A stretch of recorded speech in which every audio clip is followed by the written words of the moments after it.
Hello, my name is Musa Ayar. I'll be the instructor for this course.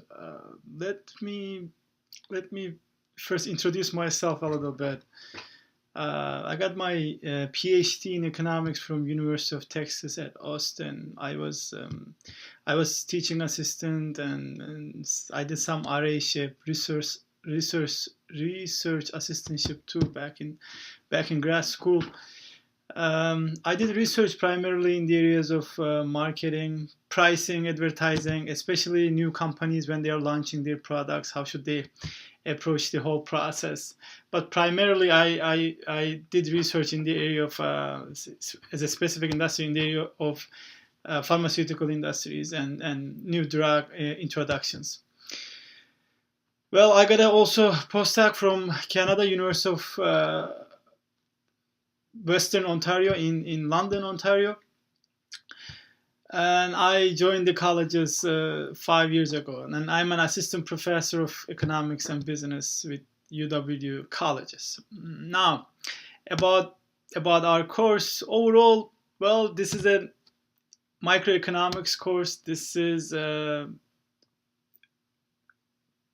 This will take 7 weeks, which is short, which is an accelerated course. So I'll give you more information about this in my later videos, but you have to really watch out for this. It is just 7 weeks. So you have to make sure that you absolutely keep up with the course. What we are going to talk about in this course, primarily we'll talk about households, firms, and how they interact in the economy. And normally you will think about, economists will also talk about like government maybe too, but government is mostly, we will talk about it in macroeconomics. That's a separate course. Now in this course we'll talk about the interaction of households and firms, and the way it is, they will interact in different markets. We call them markets. So they will, for example, in the product markets, firms will bring products to market and then households will demand it. And in the resource markets, the opposite will happen. Firms will ask for example, your resource, like your labor, and then you, household, will be the supplier of your labor. So there will be two separate markets, and it's like circular flow will happen in the sense that you have to make some money as a household to be able to buy things from the product market. So you sell your resources in the resource market and then buy things in the product market.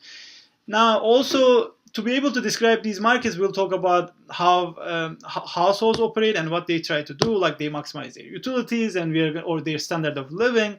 And also we'll talk about firms, how they maximize their profit and what type of cost structure they face with.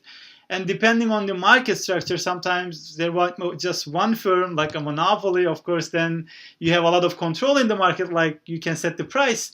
But sometimes that's not possible, like very competitive, like say agricultural industries, like corn producer, a farmer, I will say very much a price taker. Whatever the global corn prices are, you have to pretty much follow it. So the course is, if you wanna one day run a business, you will definitely benefit from this course. If you wanna be a savvy customer, like in terms of shopping and whatnot, you will definitely benefit from this course. But beyond that, if you wanna really pursue a degree in economics, or if you wanna work for government one day or a consulting company one day, definitely you're gonna benefit from this course, because you will have a better idea about how firms do operate and how households do operate in the market and how they kind of interact at the same time too. This course will be 100% online, so we are going to use a medium called medium between students and me. That medium is called D2L, Desire to Learn. It's a fantastic tool, and I'll give you more heads up about it in my later videos, but most of our interactions will be through or via D2L. So if you have any questions about the class or anything, I'll put a link on D2L called Raise Your Hand. So any question you might have, you can raise your hand there and then ask it. Not only you can benefit from the answer, but your classmates can benefit from the answer too. Again, I will definitely enjoy this course, and I hope you will join me in the adventure. Thank you very much, guys.